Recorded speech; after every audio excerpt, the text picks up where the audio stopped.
Alors on va rentrer peut-être un petit peu plus sur la question de la stigmatisation avec le propos du professeur Proutot sur cette question du grand public aux professionnels de santé mentale, la question de l'environnement, de la condition sociale.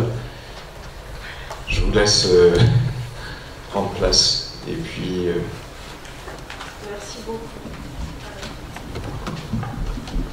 Je vais laisser comme ça, mais je n'ai pas la voix qui porte beaucoup, il faudra me dire si vous m'entendez pas bien.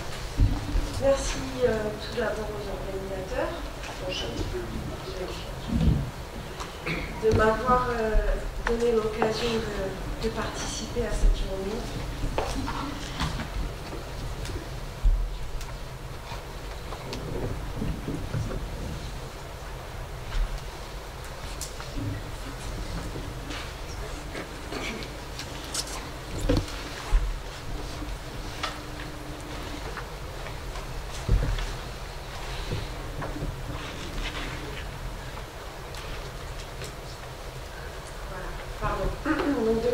L'occasion de participer à cette journée et puis de vous présenter un petit peu les travaux qu'on a pu conduire à l'Université de Bordeaux ces dernières années, mais aussi de pouvoir replacer dans ce contexte un certain nombre de principes fondamentaux de la recherche internationale sur la stigmatisation des maladies psychiatriques. Et j'ai trouvé très intéressant la première intervention dans sa perspective historique. Et puis, il y a, parce qu'on oublie, c'est vrai, les avancées sont considérables. Sur les 50 dernières années, en fait, le paysage a complètement changé.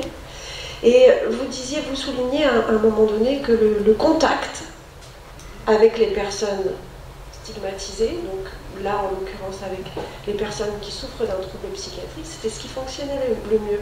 C'est tout à fait vrai, l'information fonctionne très peu, mais pour autant le contact ne suffit pas. Le contact doit se faire dans des conditions très particulières, des conditions relationnelles très particulières, parce que si c'était juste une question de contact, alors on pourrait dire les gens les plus en contact avec les personnes qui ont des troubles psychiatriques seraient les moins stigmatisantes, comme par exemple les professionnels de la santé mentale, et on verra que ce n'est pas le cas, loin s'en faut.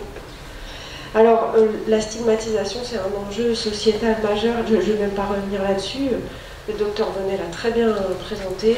Je voudrais rappeler quand même qu'il y a des principes fondateurs auxquels la France est tenue, et Roselyne Touroute saura bien mieux que moi nous en parler, comme la CIDPH. C'est-à-dire, en fait, on a un rappel constant qu'il faut lutter contre la stigmatisation. Le plan santé mentale, le plan d'action pour la santé mentale de l'OMS qui est reconduit jusqu'en 2030, qui ressouligne le problème de la stigmatisation, le rapport Lafourcade, les assises, de la psychiatrie et de la santé mentale pour des incitations nationales plus récentes. Bon, c'est un vœu pieux. Pour autant, nous qui faisons de la recherche sur la stigmatisation, je vous garantis que ce n'est pas si simple. Parce que si c'est très joli sur le papier, bizarrement, quand il faut des financements pour faire de la recherche, produire des données utiles, comprendre en fait comment ça se passe, qu'est-ce qui fait que la stigmatisation émerge et comment on peut déstigmatiser, et d'un coup, il n'y a plus personne. Ça, il faut quand même le souligner. Il y a vraiment un manque, en fait, de financements qui sont fléchés sur ces problématiques-là. Donc ça reste un vœu pieux, mais qui a besoin d'être concrétisé plus avant. Alors, juste pour parler de handicap psychique, Dr Bonnet en reparlait ce matin, de la CIF, le modèle de la CIF, qui est le modèle actuel le plus couramment retenu du handicap, et notamment qui vaut pour le handicap psychique. Ce qui constitue un handicap, c'est la restriction de la participation sociale, c'est-à-dire être empêché dans l'exercice de rôles sociaux auxquels on pourrait prétendre. Et dans la recherche internationale, il y a eu beaucoup de recherches au départ sur les déficiences, c'est-à-dire les symptômes, et puis par exemple les troubles cognitifs, comme étant des grands prédicteurs des défauts de participation sociale. Alors oui, effectivement, vous trouverez plein d'études. J'en ai fait pendant mon doctorat sur ça, effectivement. Ça prédit une part de la restriction de participation sociale, mais en fait, quand on regarde bien, ça prédit une part qui est relativement limitée. On va dire, selon les études, entre 30 et 50%, vous me direz 50% c'est énorme, en fait on est plus proche de 30. Ce qui fait qu'en fait, il y a plein de facteurs qu'on est en train d'oublier. Et que ça veut dire que dès lors qu'on s'intéresse au handicap psychique et comment on va pouvoir accompagner le handicap psychique, ça veut dire qu'on ne peut pas du tout se border seulement aux troubles cognitifs, la remédiation cognitive est très à la mode, aux symptômes, parce que, en fait, on va s'attaquer qu'à une toute petite partie du phénomène. Ça veut dire qu'il faut qu'on s'intéresse à d'autres facteurs. Et parmi ces facteurs, il y a des facteurs dits interpersonnels, que j'ai appelés ici interpersonnels, des facteurs, on va dire, contextuels qui pèsent très lourd dans la balance. On avait fait une étude à Bordeaux, quand on rentrait certains facteurs interpersonnels, je vous donne un exemple, le soutien social perçu, on augmentait les pourcentages de variance expliquées de manière drastique. Donc ça, c'est quand même très important de dire. En fait, ce qui pèse aussi lourd dans la balance, c'est pas juste les troubles cognitifs ou les symptômes, en particulier les symptômes négatifs, c'est les facteurs contextuels, la manière dont une personne se sent soutenue, notamment, par son environnement social. Donc là, on est dans le domaine des effets du contexte. Et ces facteurs interpersonnels, ils pèsent lourd dans la balance, je vous le disais. Je vous ai donné l'exemple du soutien social perçu, il y a aussi l'exemple de la cognition sociale. Alors c'est aussi pas mal à la mode, mais c'est vrai que c'est important. Et puis le dernier exemple, c'est celui de la stigmatisation. Et ces facteurs, sur des échantillons français aussi, hein, on l'a montré, ces facteurs, ils expliquent une part importante de la participation sociale. Je vous conseille ce numéro du Lancet qui est sorti très récemment, qui parle justement de la lutte contre la stigmatisation dans les maladies psychiatriques, enfin dans la santé mentale. Et pour soutenir le propos de M. Bonnet tout à l'heure, effectivement, ils ont aussi mené une étude sur une cohorte internationale et 70% des personnes qui ont été interrogées, qui souffrent de maladies mentales, décrivent la stigmatisation vécue comme étant non pas égale à la maladie elle-même, mais pire encore que la maladie elle-même.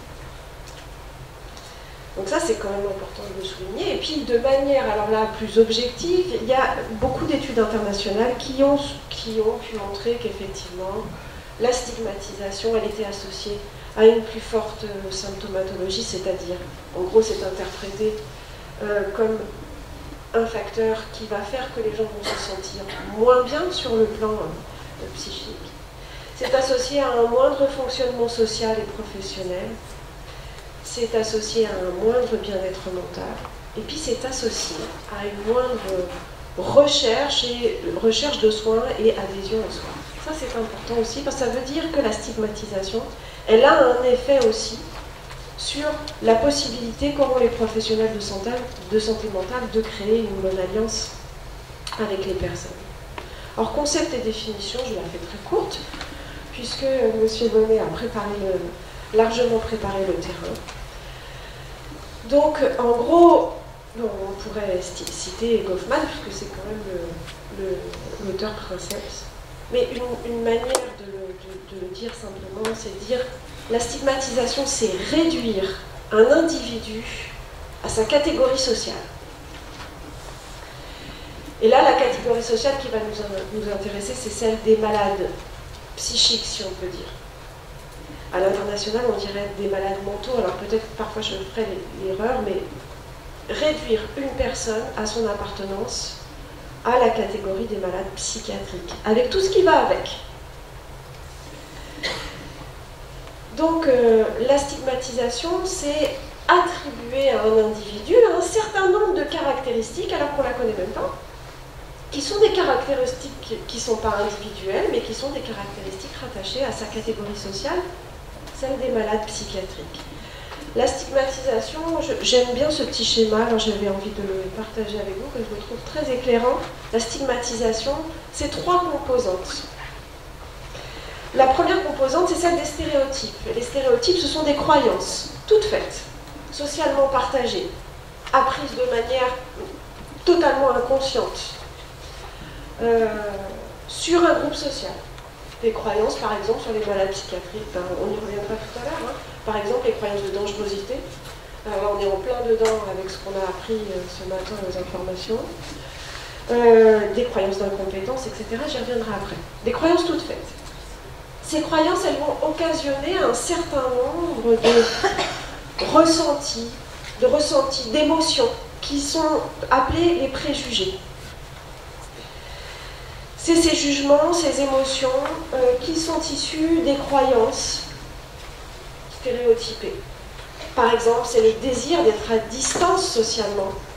C'est le fait de se méfier, c'est le fait d'avoir peur. C'est plutôt adapté d'avoir peur de quelqu'un qui est censé être dangereux. C'est plutôt adapté. Donc c'est un certain nombre de ressentis qui vont avec. Et puis la dimension comportementale tout au bout de la chaîne, c'est ce qu'on appelle la discrimination. Et c'est des comportements d'exclusion sociale, de mise à distance sociale. Et donc cette stigmatisation, elle va de la croyance jusqu'au comportement. Et effectivement, tout à l'heure, vous citiez donc Charles Gardou qui disait il ne faut plus d'étiquettes. Le problème, c'est qu'on ne pourra jamais se passer d'étiquettes. Parce qu'en fait, c'est un réflexe humain, en fait. Ça fait partie du fonctionnement psychique humain. On ne pourra pas s'en extraire complètement. C'est impossible. On a besoin de faire des catégorisations. Le psychisme humain fonctionne comme ça. On a besoin de faire des raccourcis, c'est adaptatif. Donc la question, c'est pas tant de savoir comment on peut se passer de ça, c'est comment on va pouvoir contourner le problème. Mais en tout cas, ça reste un réflexe humain, d'ailleurs construit de manière tout à fait automatique et qui n'est pas en fait mal intentionné. C'est une des caractéristiques de notre fonctionnement psychique. Bon. Alors, quel est le contenu maintenant du stéréotype dans la maladie mentale, dans la maladie psychiatrique? Pardon. Vous voyez que ça, alors ça c'est un schéma qui est très connu dans la littérature internationale, qui est une littérature de psychologie sociale, pas de psychologie clinique, de psychologie sociale, et qui en fait a classé les maladies psychiatriques selon en fait la sévérité du stéréotype, enfin la négativité du stéréotype qui leur était associé. Là j'ai mis les différentes maladies psychiatriques, mais il faut savoir que si on ne parlait pas de maladies psychiatriques mais de groupes sociaux de manière générale, ben les malades psychiatriques seraient tout en bas à gauche, c'est-à-dire les plus stigmatisés des groupes sociaux. Les malades psychiatriques sont parmi les plus stigmatisés des groupes sociaux. C'est-à-dire, on les trouve ni chaleureux, ni compétents, c'est-à-dire ni sympathiques, ni compétents. Ils n'ont vraiment rien pour eux. Et quand on fait la même chose en mettant toutes les maladies psychiatriques en comparaison, on s'aperçoit que ce qu'il y a en bas à gauche, c'est la schizophrénie. Et qu'il est beaucoup plus acceptable dans la société, par exemple, d'avoir une hyperactivité, par exemple, ou un trouble bipolaire. Ça dépend un peu, mais le pire, c'est la schizophrénie. C'est ça que nous apprend ce schéma. Et c'est pour ça qu'on s'est beaucoup intéressé dans nos travaux subséquents à la schizophrénie, parce que ça nous permettait, en fait, de caricaturer le phénomène. Et puis parce que les personnes qui souffrent de troubles du spectre schizophrénique sont celles qui se plaignent aussi le plus de la stigmatisation dans leur vie quotidienne. Alors, voilà. Qu'est-ce que c'est que le stéréotype de la schizophrénie? Ce que je vous présente ici, c'est un modèle que beaucoup utilisé à l'international, qui peut être considéré comme assez valide, mais qui pour autant est issu d'un consensus d'experts. Mais ça a été pas mal validé par la suite. Il vaut pour la schizophrénie, il vaudrait pour la maladie psychiatrique, de manière générale. En gros, il y a 5 dimensions dans le stéréotype de la schizophrénie. La première dimension, en bas à gauche, c'est la dimension de la dangerosité. l'idée reçue de la dangerosité. Les malades psychiatriques sont dangereux. Les schizophrènes sont dangereux. Alors effectivement, c'est ce qui est véhiculé beaucoup, et notamment par les médias, qui en fait surexposent ces informations. Par exemple, ce qui s'est passé au CHU de Reims, voilà, là, très récemment, nous surexpose à ces informations et crée dans nos têtes des biais en fait, d'interprétation, de généralisation de ce qui s'est passé là, à l'ensemble de la population qui souffre par exemple de troubles psychiatriques. C'est un peu ce qu'on appelle l'heuristique de disponibilité. Le problème, c'est que on ne fait pas assez de comparaisons aux chiffres. Et que la littérature rappelle, on en parlait ce matin, rappelle que seulement 5% des crimes, alors 5% c'est le chiffre à peu près retenu, qui est stable, 5% des crimes et des homicides sont commis par des personnes qui souffrent d'une maladie psychiatrique sévère.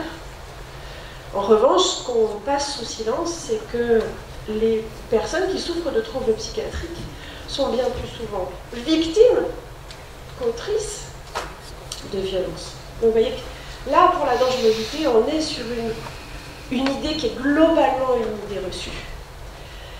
Le deuxième stéréotype, c'est celui d'imprévisibilité ou d'incompétence. Effectivement, on l'a rappelé tout à l'heure, les malades psychiatriques sont imprévisibles, on ne peut pas trop savoir ce qui va se passer avec eux, et puis ils ne sont pas très compétents, et notamment sur le plan social. Alors la troisième dimension, c'est celle de la responsabilité. Celle-là, elle est on s'en doute moins a priori, mais c'est l'idée reçue qui consiste à penser que si la personne est malade, elle a une part de responsabilité là-dedans. Et dans l'émergence de sa maladie, elle a eu des conduites à risque, elle a consommé des drogues, elle s'est mise dans des situations sociales impossibles, etc. Et puis elle est aussi responsable du maintien de sa pathologie. Elle n'est pas très active dans la vie quotidienne, hein. Elle ne fait pas beaucoup d'efforts. Il n'y a pas très longtemps, avec Roselyne Touroud, on se l'est entendu dire à nouveau. Elle ne fait pas beaucoup d'efforts pour s'en sortir. Donc ça, c'est un certain nombre aussi d'idées reçues qui ont trait à ce qu'on appelle la responsabilité. Puis, quatrième dimension, c'est le faible pronostic. Ça, c'est une idée reçue. L'OMS rappelle que 80% des personnes qui ont un jour reçu un diagnostic d'un trouble du spectre schizophrénique guérissent. Sauf que nous, en fait, on ne les voit pas, ces gens-là. Parce que quand on travaille à l'hôpital psychiatrique, on est exposé à ce qu'on appelle le biais du clinicien, c'est-à-dire on voit les cas les plus sévères et les plus chroniques. Et donc, on a tendance aussi à généraliser cette idée du faible pronostic. C'est-à-dire, la schizophrénie, c'est une maladie dont on ne guérit pas. Mais c'est pas vrai. Ça, c'est une idée tout à fait fausse, en réalité. La cinquième dimension est une dimension positive. Ça, c'est plutôt bien. C'est une dimension qui n'est pas très active et qu'on ne retrouve pas toujours, en réalité. C'est la dimension de la créativité. Et notamment de la créativité artistique.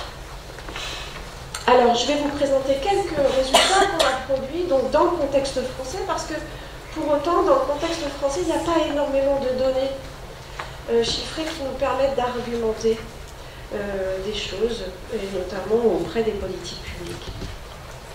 Des niveaux de stigmatisation, pour vous présenter très rapidement, ce que je viens de vous présenter, là, c'est ce contenu du stéréotype, c'est ce qu'on appelle la stigmatisation publique, c'est celle qui est véhiculée dans la population générale, celle qui est active dans la population générale, celle dans laquelle on a tous baigné, cette stigmatisation publique. Et cette stigmatisation publique, elle peut se décliner en d'autres stigmatisations. Comme la stigmatisation structurelle, c'est celle des institutions, on y reviendra tout à l'heure. La stigmatisation par association, c'est celle dont sont victimes les familles, par exemple. Et puis l'autostigmatisation, dont je reparlerai un tout petit peu plus tard. On a mené quelques enquêtes en ligne dans le cadre des travaux doctoraux de Florence Yvon, et puis auprès de la population générale, on a pris pour point de comparaison les familles. Et puis, voilà les réponses. Alors le schéma est un peu imbuvable, je m'excuse, mais en même temps, il fallait que je vous le laisse, mais en rouge, c'est le pourcentage de désaccord. Et vous avez toujours une ligne GP pour population générale et puis une deuxième ligne pour famille. Ce qu'on peut dire, c'est qu'entre la population générale et les familles, il y a des points communs. Il y a un rejet massif de certaines croyances toutes faites, qui concernent la dangerosité, c'est-à-dire l'implication dans des crimes, et par conséquent le besoin d'être interné. Alors ça, c'est très massif. C'est encore plus massif pour les familles que pour la population générale, mais c'est une idée qui est massivement rejetée maintenant. La deuxième idée massivement rejetée, c'est celle de la responsabilité, parce que la personne évite de se faire soigner ou a des conduites immorales, etc. Et puis la troisième idée massivement rejetée, c'est celle de l'incompétence intellectuelle. Bien. Il y a des divergences entre la population générale et les familles. La différence entre la famille et la population générale, c'est une variable qu'on appelle la familiarité. On s'attend à ce que la familiarité ait un effet positif sur le stéréotype. Et là, c'est ce qu'on va voir, effectivement, ça a un effet positif sur le stéréotype. Les familles sont plus positives concernant la dangerosité, notamment envers de jeunes enfants. Elles sont plus positives aussi concernant l'intelligence dont peuvent faire preuve les capacités intellectuelles dont les personnes qui souffrent de troubles psychiatriques sont dotées. Et elles sont aussi plus positives concernant le pronostic. Donc ça, c'est des différences claires et nettes entre la population générale et les familles. Il y a des points communs. Et il y a des opinions qui restent mitigées. Ça, c'était un point qui nous a un peu plus étonnés. C'est des opinions qui restent très mitigées sur l'efficacité potentielle des programmes de réhabilitation. Donc ça, vous voyez qu'il y a beaucoup de rouge, on est sur les deux premières lignes en haut. Il y a beaucoup de rouge, ça veut dire les gens, il y a beaucoup de rouge, mais il y a beaucoup de gris et il y a du vert aussi. Les opinions sont un peu mitigées, mais les gens, globalement, n'y croient pas trop au programme de réhabilitation. Dans la population générale, mais chez les familles aussi. Le deuxième point d'opinion mitigée, c'est le besoin d'un tuteur. Et là, les opinions sont partagées, c'est-à-dire qu'il n'y a pas une tendance claire qui se dégage de cette réponse, de cette question. Opinion mitigée aussi sur la capacité à penser de manière rationnelle, vous voyez que c'est un peu différent que les capacités intellectuelles, et par conséquent à prendre des décisions qui concernent notamment sa santé. Donc vous voyez qu'il y a des opinions encore assez mitigées sur ces points-là, qui sont en fait des questions de stéréotypes. Alors, les familles rejettent plus massivement les croyances négatives, mais les deux groupes quand même conservent des avis mitigés quant aux compétences à prendre des décisions, à penser rationnellement, etc., ou à avoir besoin d'un tuteur. Cela dit, j'attire votre attention sur le fait qu'il y a une limite méthodologique à cette enquête, puisque ce sont des questions explicites, des questions fermées auxquelles les gens vont répondre de manière explicite. Et donc là, on fait face à un biais qui est bien connu en psychologie sociale, qui s'appelle la désirabilité sociale. C'est-à-dire que les gens vont s'empêcher de donner des réponses qui leur paraissent politiquement inacceptables. Donc on a une minimisation des croyances stéréotypées avec cette méthodologie. Alors il y a d'autres méthodes, mais c'est juste pour vous montrer très brièvement cette réponse à une question ouverte qu'on a posée en parallèle aux questions fermées. Donc selon vous, qu'est-ce qui viendrait spontanément à l'esprit des Français, si vous faites partie de la population générale, ou à l'esprit des familles, si vous faites partie du groupe famille, lorsqu'on parle de la schizophrénie? Ça, c'est une méthodologie, en fait, c'est une question détournée, en fait, pour éviter que les gens se mettent à répondre pour eux, et donc il y ait de la désirabilité sociale en fait. Et ce qu'on peut voir, c'est que même si on a vu que la dangerosité était assez fortement rejetée dans une des diapositives précédentes, ben on retrouve là, dans ce diagramme des réponses de la population générale, le mot dangereux est quand même très bien représenté. Donc c'est une idée reçue qui est encore active dans la population générale. Elle ne l'est plus chez les familles. Elle l'est très peu chez les familles. En revanche, si on devait prendre un point de comparaison, Une des dimensions qui apparaît très clairement, c'est la souffrance, et puis la peur aussi. Donc, des représentations qui sont très différentes entre ces deux groupes, mais des stéréotypes qui restent actifs, et notamment dans la population générale. Alors, quels sont les effets de ces stéréotypes maintenant? Alors, un des premiers effets que j'ai choisi de vous présenter ce matin, c'est les effets dits d'auto-stigmatisation. On en parle beaucoup, de l'autostigmatisation.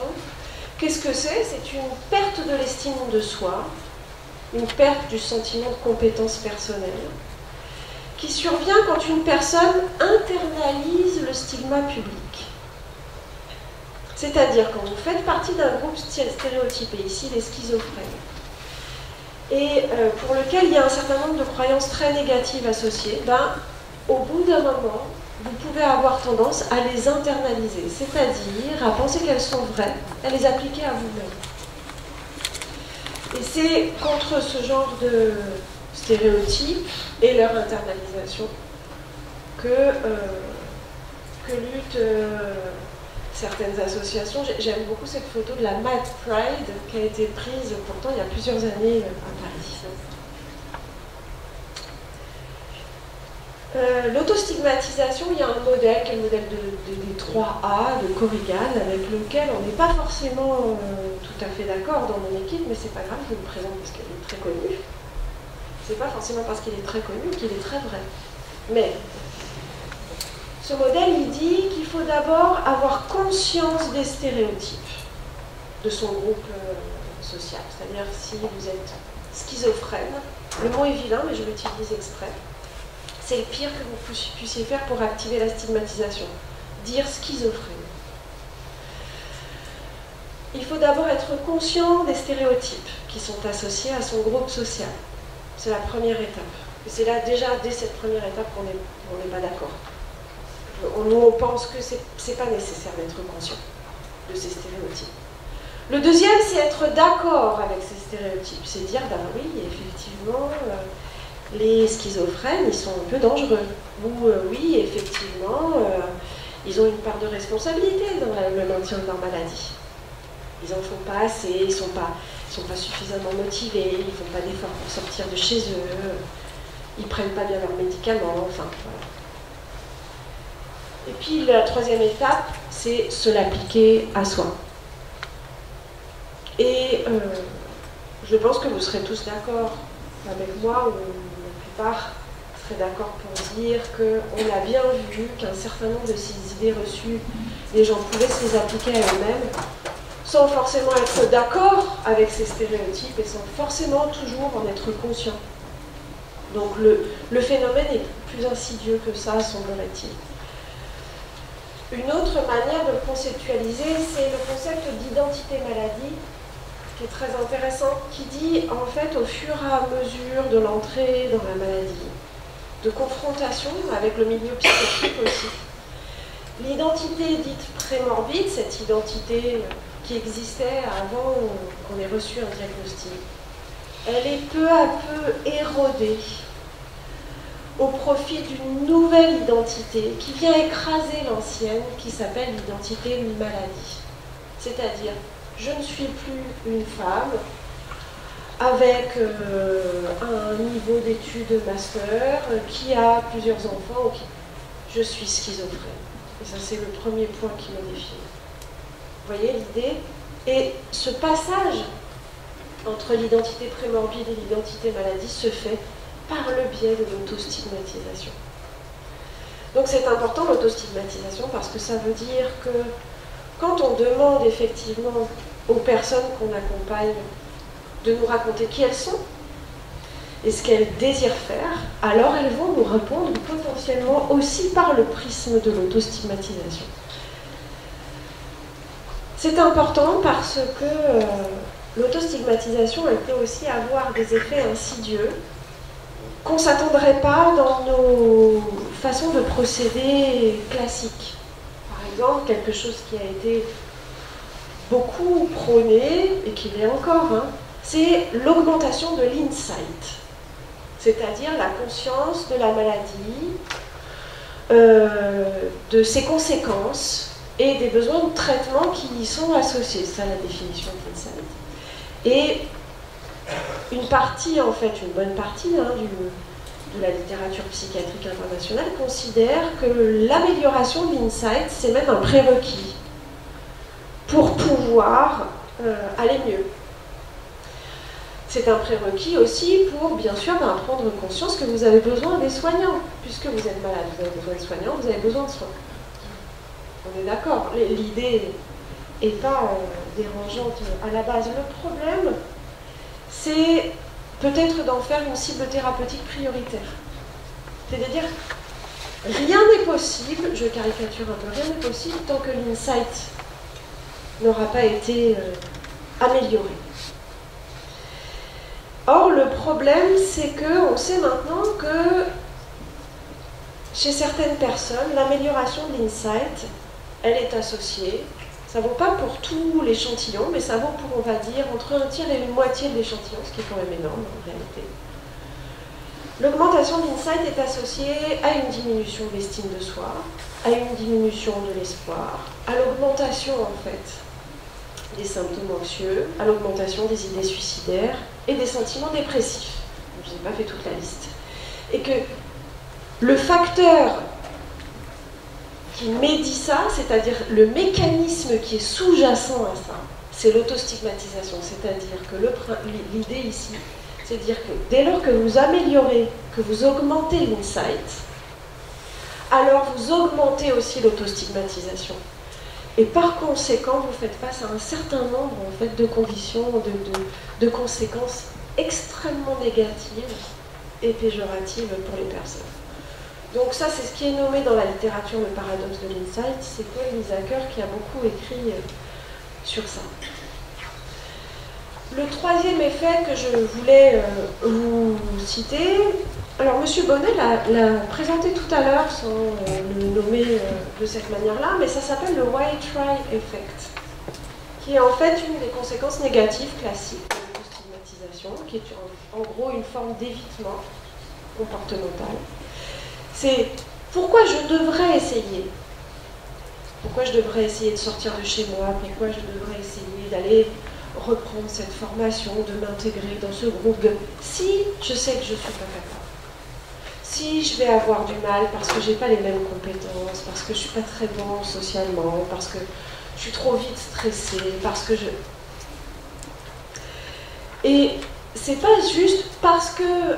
pourquoi je devrais essayer? Parce que les autres... Enfin, c'est-à-dire le fait d'éviter de se confronter parce que les autres, en fait, vont mal nous recevoir. C'est pas ça dont il est question là. Là, il est question de dire pourquoi je devrais essayer, puisque de toute façon, ça va mal se passer, parce que moi, je suis incompétente. C'est une manière, en fait, de s'auto-juger qui est en question ici, et qui va provoquer l'évitement comportemental. Donc le white try effect, c'est un effet assez puissant. Alors Corrigan avait commencé à le conceptualiser en 2009, et puis là, il y a j'ai trouvé une étude un peu plus conséquente où ils ont fait toute une analyse en piste causale pour montrer qu'effectivement c'est un modèle qui tient assez bien la route. Donc l'origine, c'est cette autostigmatisation, cette intégration des stéréotypes à l'image de soi. Alors il y a des facteurs qui sont associés à l'autostigmatisation, puis c'est toujours intéressant d'aller les souligner, parce que nous, ça nous intéresse beaucoup en psychologie, parce que ces facteurs qui sont associés, en fait, ce qu'on veut cibler, c'est des mécanismes sous-jacents. Et ces mécanismes sous-jacents, si on arrive à les repérer, on peut arriver à agir dessus. C'est ça qui nous intéresse. Et donc, il y a des facteurs associés à l'autostigmatisation, c'est la thèse notamment de Louis Violo, comme par exemple des croyances sur la maladie, les croyances de continuum. Alors je vous les représenterai tout à l'heure, les croyances de continuum, c'est considérer que les maladies psychiatriques ne sont ni plus ni moins que l'exacerbation de phénomènes psychiques qui sont assez normaux en réalité. C'est-à-dire qu'il n'y a pas de distinction franche, il n'y a pas de catégorisation à faire entre le normal et puis le pathologique. Tout ça c'est sur un même continuum. Ces croyances de continuum, elles sont associées à moins d'autostigmatisation. Il y a aussi les croyances de libre arbitre, c'est-à-dire les croyances qui font qu'on peut avoir un sentiment de contrôle sur soi, sur son environnement. Alors même si c'est fortement une illusion, c'est aussi un besoin psychique humain que d'avoir un minimum le sentiment qu'on contrôle quelque chose. Les croyances de libre arbitre, elles sont associées à moins d'auto-stigmatisation. Ça, c'est intéressant parce que ça fait le lien avec un certain nombre de techniques psychothérapeutiques aussi, ou de techniques d'accompagnement, d'empowerment, de redonner le pouvoir d'agir, etc. Et puis des croyances aussi sur son efficacité cognitive, comme on est neuropsychologue de formation, forcément ça nous intéresse, qui sont des croyances donc métacognitives. Et plus une personne a une bonne évaluation de son fonctionnement cognitif, et moins elle s'auto-stigmatise, ce qui est assez logique. Donc voilà, ça je viens de vous dire ça. Reconnaître, lutter contre l'autostigmatisation, c'est quand même reconnaître l'origine sociale de ces stéréotypes. Tout à l'heure, M. Bonnet disait, mais comment j'ai pas vu qu'on était stigmatisant à ce moment-là? Mais parce que ce sont des processus inconscients, socialement partagés, appris de longue date. Mais leur origine est sociale en fait. C'est pas nos propres, on va dire, nos propres expériences, nos propres pensées, notre propre limite qui a produit ça. C'est quelque chose qu'on a appris socialement. Et sans même en faire l'expérience d'ailleurs. Donc c'est des processus quand même qui sont très puissants, mais qui sont en dehors de l'individu. Donc déjà l'extraire de ça, ça a du sens pour redonner du pouvoir d'agir. Voilà. Alors, la deuxième et dernière partie de cet exposé, c'était de vous parler un peu d'une série d'études qu'on a consacrées cette fois-ci à un processus qu'on a qualifié de balayage devant notre propre porte, à savoir de dire est-ce que les professionnels, ils ont une part de responsabilité là-dedans? C'est-à-dire les professionnels de santé mentale. Et quand je dis les professionnels de santé mentale, j'ai bien vu que tout à l'heure, on pouvait faire une différence certainement dans la tête de certains d'entre vous entre les soignants purs et durs et les professionnels du médico-social. Ici, il n'y aura pas de différence. Quand je dis professionnels de la santé mentale, pour nous, ça comprenait en fait tout un tas de professions très diverses, mais impliquées dans le soin ou l'accompagnement de personnes qui présentaient un handicap psychique, ou si vous voulez, un trouble psychiatrique. Donc pas de différence. Donc on s'est posé cette question, et puis on a fait donc toute une série d'études auxquelles Roselyne Touroud a fortement participé. J'y reviendrai un petit peu tout à l'heure, mais notre constat de base, c'était cet article qui est paru en 2007, alors relativement anodin, jamais cité, qui disait, en fait c'est une Allemande, et qui a posé la question aux gens, quelles sont les situations dans lesquelles vous vous sentez discriminé, exclu, rabaissé ou jugé à cause de votre maladie? C'est vraiment une formulation, question de stigmatisation. Et les gens répondaient de la manière suivante, 22%, c'est-à-dire en gros les situations qui sont les plus fréquentes. De près ou de loin, j'exagère un peu, mais pas loin. 22%, ce sont des situations qui sont vécues au contact avec les services de santé mentale ou avec les professionnels de santé mentale. Voilà. La deuxième, la plus fréquente, mais 17%, on va considérer que statistiquement ça ne fait pas de différence, c'est les relations sociales de manière générale, en dehors des services de soins. Mais 22%, c'est le contact avec les professionnels de santé mentale.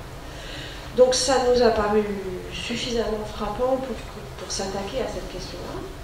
Et si on est tous d'accord pour dire que le phénomène semble important, il y a 0 étude en France sur cette question-là. En tout cas, 0 étude qui produit des données sur cette question-là, même si il y a des articles en fait qui alarment sur cette question tout de même. Donc voilà.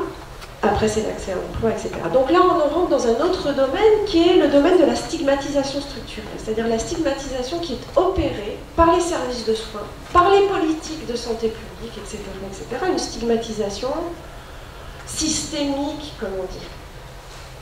c'est-à-dire opérés par un système d'institutions et leurs relations. Pour s'attaquer à ce problème, on a eu une démarche participative. C'est important pour nous de le préciser parce que, là encore, la recherche aussi, elle est stigmatisante. Elle se fait sur des malades psychiatriques et des phénomènes de stigmatisation sans les gens qui sont les plus directement concernés. On a un souci, en réalité.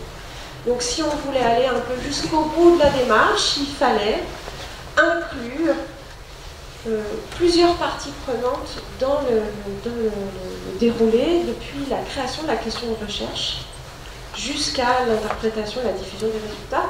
Et c'est pour ça qu'il y a un énorme comité scientifique. Je ne suis pas tout à fait sûre que tout le monde y soit encore là, mais où, alors, Roselyne Toulouse nous a fait l'amitié de participer et de nous recadrer quand ça n'allait pas. Donc, non, oui, c'est vrai, non, les décisions étaient prises en comité scientifique. C'est-à-dire, nous, les chercheurs, on n'avait plus le pouvoir. Mais du coup, c'était vraiment intéressant, ça a vraiment donné un travail très agile. Il y avait aussi des médiateurs de santé pair, des représentants plus âgés, même si on a eu quand même du mal à les faire venir. Mais il y avait des médiateurs de santé pair, des responsables institutionnels, différents corps de métier, des étudiants et des chercheurs de disciplines très différentes. Alors on s'était intéressé aux situations de stigmatisation sur la base en fait, de cette étude que je vous ai présentée tout à l'heure, qui disait les situations de stigmatisation qui sont rapportées par les personnes, elles concernent des attitudes de paternalisme, l'absence de coopération qu'ils ont pu ressentir en fait avec les services de santé mentale, l'absence d'explication. On leur a pas donné d'explication. Et ça, les familles s'en plaignent aussi. C'est pas juste, en fait, les usagers. Et nous, on a voulu compléter ça parce qu'il y a des revues qui existent sur cette question-là, mais elles ne sont pas forcément très exhaustives sur toutes les situations qui pourraient exister. Et puis, il n'y avait pas d'études en France. Donc, on a fait une enquête. Et, alors, oui. Et sur cette base-là, on a... déjà recensé toute la littérature internationale qui disait, voilà, chez les professionnels de santé mentale, il y a des stéréotypes de pessimisme, des stéréotypes de dangerosité, d'incompétence, de responsabilité, enfin tout y est. Et donc pour construire cette enquête, Kevin Marc Valéry, dont en fait ce sont les travaux doctoraux, a constitué un focus group d'abord pour construire l'enquête avec des usagers ou d'ex-usagers des services de santé mentale. Là, c'était avec le Clubhouse Bordeaux. Et il a recensé avec eux tout un tas de situations où les gens s'étaient sentis discriminés, jugés, exclus, rabaissés parce qu'ils avaient reçu un diagnostic de santé mentale. Et on a fait une différence avec les questions de souffrance. Ce sont deux questions très différentes. Il y a des questions où on peut se sentir très stigmatisé, et pour autant, ça ne nous fait pas beaucoup souffrir.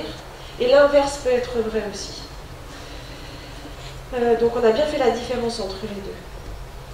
Et puis, donc ça nous a fait une liste de situations. Et puis, il y a ajouté un certain nombre de situations qu'on avait trouvées dans la littérature internationale. Et on en a sélectionné 15. Les plus importantes, selon aussi ce que nous disaient les usagers, de manière à pouvoir faire une enquête en ligne qui soit faisable. C'était aussi pendant la période Covid et les enquêtes devaient absolument être en ligne. Et voilà ce qu'on a trouvé. La première situation de stigmatisation, c'est-à-dire celle qui est la plus intensément stigmatisante, c'est la non-considération des plaintes somatiques. La non-considération des plaintes somatiques, c'est-à-dire quand une personne, un malade psychiatrique se plaint en fait de troubles somatiques et qu'on ne le croit pas, c'est vécu comme étant extrêmement stigmatisant. On ne va même pas vraiment polémiquer sur ça, on le sait en fait qu'il y a une non-considération des plaintes somatiques en psychiatrie, hélas. La deuxième situation, c'est le fait d'avoir eu le sentiment que les professionnels ne croyaient pas que je pouvais me rétablir. C'est-à-dire, là, vous voyez, on est dans le stéréotype du mauvais pronostic. Le sentiment que non, enfin, ça n'est pas trop possible. Ça, c'est vécu comme étant très stigmatisant. Et puis, la troisième, la plus stigmatisante, c'est le sentiment que les professionnels pensaient que j'étais un danger pour les autres. Et donc, on pourrait dire, ben oui, la dangerosité, c'est quand même un stéréotype qui est pas mal abandonné. Pas vraiment, en réalité, pas vraiment. En tout cas, c'est très palpable pour les usagers. Et il faut compléter en disant qu'on a fait aussi cette étude-là chez les familles. Et les familles rapportent aussi la même chose. Alors, pas tout à fait. Les familles disent que le plus stigmatisant pour elles, c'est l'absence de coopération qu'ils peuvent ressentir avec les services de santé mentale. Et puis voilà, on retrouve aussi la non-participation aux décisions qui concernent leur propre santé mentale. Le sentiment d'être exclu des processus décisionnels qui les concernent. Alors j'entends que Roselyne acquiesce, parce que dans une optique d'approche par les droits, ça, effectivement, c'est tout à fait scandaleux, tout à fait, c'est irrecevable. Et puis enfin, que les professionnels ne viennent pas attentifs à leur inclusion dans la société. Alors même que c'est ça qui les préoccupe le plus. C'est ça qui les préoccupe le plus, c'est leurs rôles sociaux. C'est pas forcément ce qui est au premier plan, c'est pas les symptômes, c'est les rôles sociaux. Alors, pour maintenant, après ces situations de stigmatisation, on a fait quand même des enquêtes aussi directement auprès des professionnels de santé mentale. Là, je vous propose quelques résultats. On a observé chez 357 professionnels, alors je vous le dis tout de suite, plein de corps de métiers différents, mais peut-être une légère majorité d'infirmiers et encore. Mais psychiatres, psychologues, infirmiers, éduques, ergothérapeutes, enfin voilà. Il y avait vraiment de tout. Un peu plus de femmes que d'hommes, mais ça c'est assez normal dans ces professions-là. Enfin, on n'a pas forcément de différence énorme par rapport à ce que c'est que la population de ces professionnels de santé mentale en France. On en a quelques-unes, mais qui ne pèsent pas trop lourd dans la balance. C'est-à-dire que ce que je vais vous raconter là reflète quand même pas mal la situation des professionnels de santé mentale en France. Il y a des stéréotypes d'incompétence, des stéréotypes de dangerosité, des stéréotypes pessimistes concernant le pronostic, des stéréotypes de responsabilité dans la maladie, de manque d'efforts pour s'en sortir. On les retrouve à peu près tous. Mais ce n'est pas tant ça qui nous a intéressés. Ce qui nous a intéressés, c'est quels étaient les facteurs qui étaient associés à ça. Puisque dans cette même démarche de comprendre comment ça se construit et comment surtout ça peut se déconstruire, ce qui nous intéressait, c'est de dire, voilà, quels sont les facteurs associés à la stigmatisation. On s'est posé la question des facteurs socio-démographiques un peu classiques, c'est-à-dire l'âge. On pourrait se dire, un soignant qui est plus âgé, il est plus stigmatisant parce qu'il a des représentations qui sont plus datées, parce qu'il n'a pas eu la formation récente au rétablissement, donc il est plus stigmatisant. Bon. Pareil pour la durée d'exercice, qui sont deux variables un peu confondues, mais on aurait pu s'attendre à ça. On aurait pu s'attendre aussi à un effet de la profession. Et ce qui va avec du niveau de formation, dire, alors, je vais prêcher pour mon école, mais les psychologues sont quand même bien formés. Il y a peu de chances qu'on soit stigmatisant. Voilà. Si vous savez ce qu'on va trouver chez les psychologues, ça fait peur, et notamment sur les neuropsychologues. Kevin, Marc, Valérie, vous en parlerez mieux que moi, mais ça nous a fait un peu peur. Alors là, pour le coup, on a vraiment balayé devant notre propre porte. Et ce qu'on a trouvé, c'est que ces facteurs-là, je ne sais pas pourquoi ça fait ça, ces facteurs-là, ils n'ont pas d'intérêt. Il n'y a pas d'effet. Il n'y a pas d'effet. Les infirmiers ne sont pas plus stigmatisants que les psychiatres, qui ne sont pas plus stigmatisants que les psychologues. Il n'y a pas d'effet du niveau de formation. Il n'y a pas d'effet de l'âge ou de la durée de l'exercice. Du tout. Ça, c'est pas comme ça que ça fonctionne. C'est d'autres facteurs qui sont en jeu.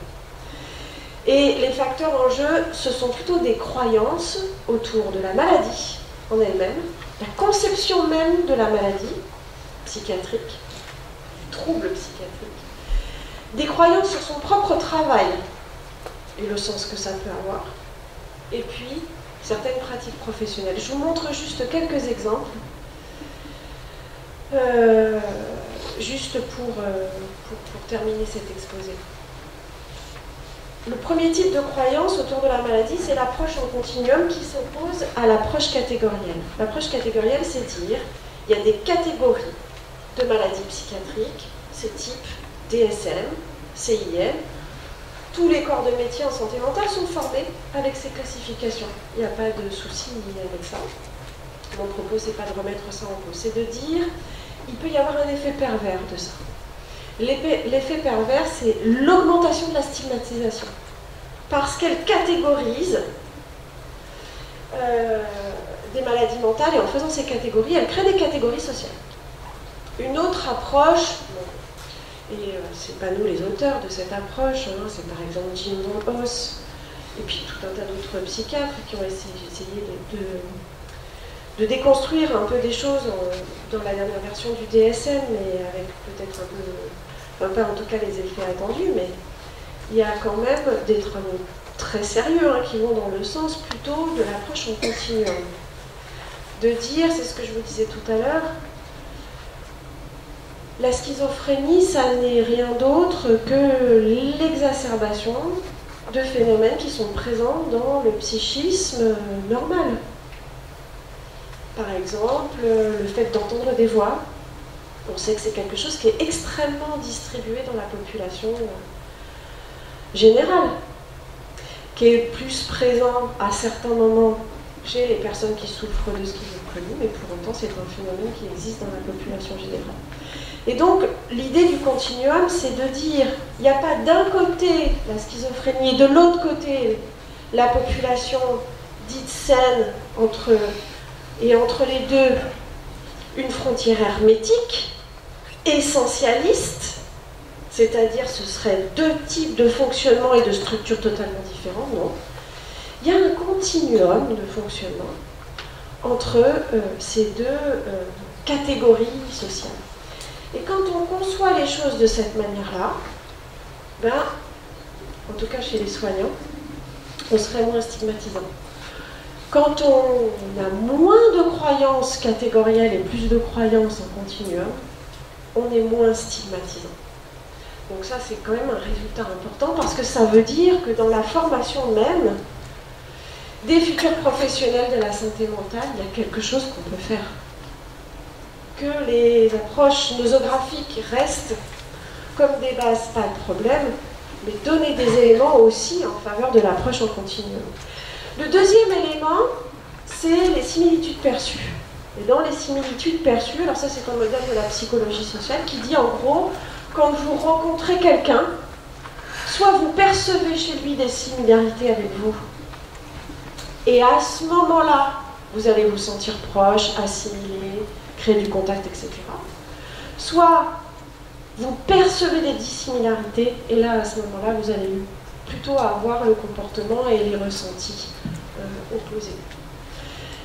Et donc, on a posé la question ici des similitudes perçues entre le soignant et l'usager, le patient, si vous voulez.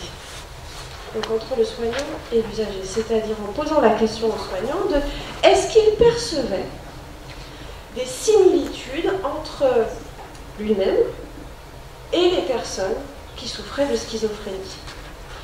Et plus les soignants, les professionnels, je ne devrais pas dire soignants, parce que c'est vraiment tout professionnel, plus les professionnels percevaient des similitudes avec les personnes qui souffraient de schizophrénie, et moins ils étaient stigmatisants. Et alors là, derrière, il y a beaucoup de théories aussi autour de ça qui est très intéressante, mais c'est l'idée que, avant de se considérer comme toi usager et moi soignant, je nous considère d'abord comme étant issus de la même catégorie sociale, qui est la catégorie sociale être humain, ou joueur de tennis parce qu'on a ça en commun, ou lecteur de tel auteur, je sais pas, de romans policiers parce qu'on a ça en commun, etc., etc. Donc la création de micro-catégories qui font que ce sont des zones où on va pouvoir se rencontrer et arrêter de penser entre eux, les malades psychiatriques, et nous, les gens qui sont sains. N'hésite pas à me couper si je suis trop long, parce que je vois que le temps passe et je voulais... Oui, très bien.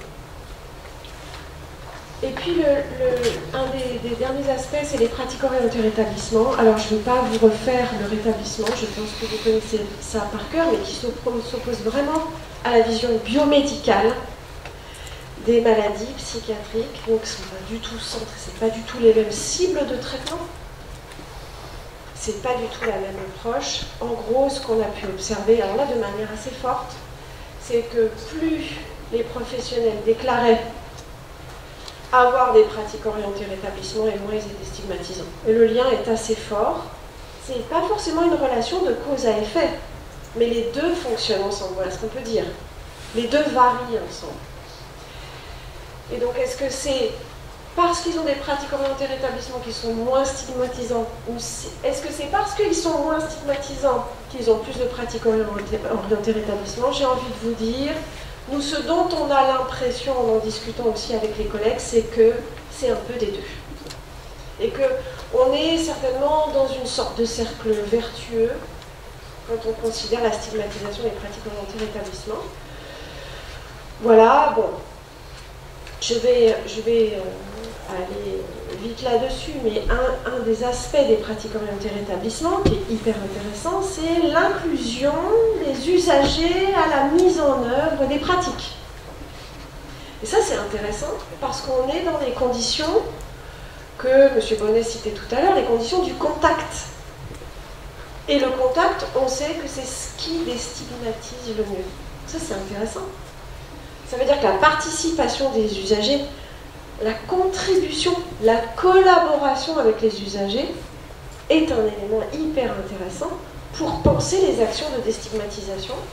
Ça, ce sont des éléments, on va dire scientifiques, c'est des arguments scientifiques, bon, là quand même relativement indirects, mais dans le Lancet, ce numéro sur la lutte contre la stigmatisation du Lancet, là, qui est sorti il y a vraiment pas longtemps, et qui est extrêmement bien fait, voilà, ils le disent et le redisent. La contribution des personnes qui ont une expérience vécue de la maladie dans les services de santé mentale doit être pleinement reconnue et intégrée. Il est plus temps de discuter en réalité. Maintenant, là encore, un vœu pieux, pas si facile à réaliser. J'imagine que vous connaissez aussi ce rapport que je recite souvent, qui est hyper bien fait sur l'approche partenariale, mais en tous les cas, ce qu'on peut considérer de ces données-là, c'est que ça fait partie des leviers qu'on peut activer.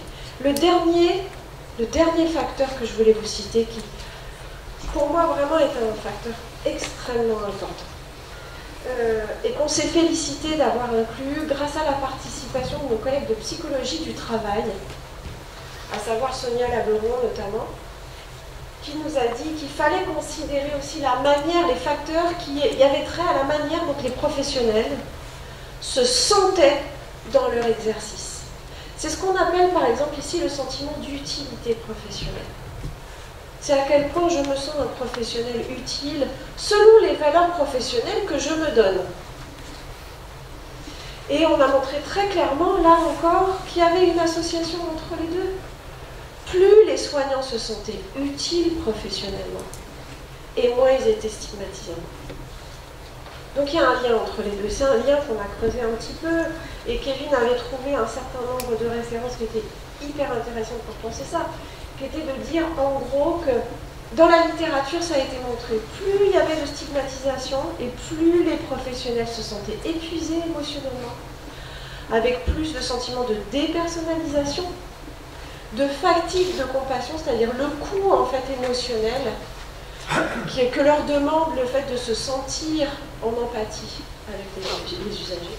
Et à l'inverse, moins il y avait de stigmatisation, plus les gens se sentaient utiles professionnellement, plus ils se sentaient accomplis du point de vue personnel, et plus il y avait de satisfaction, de compassion.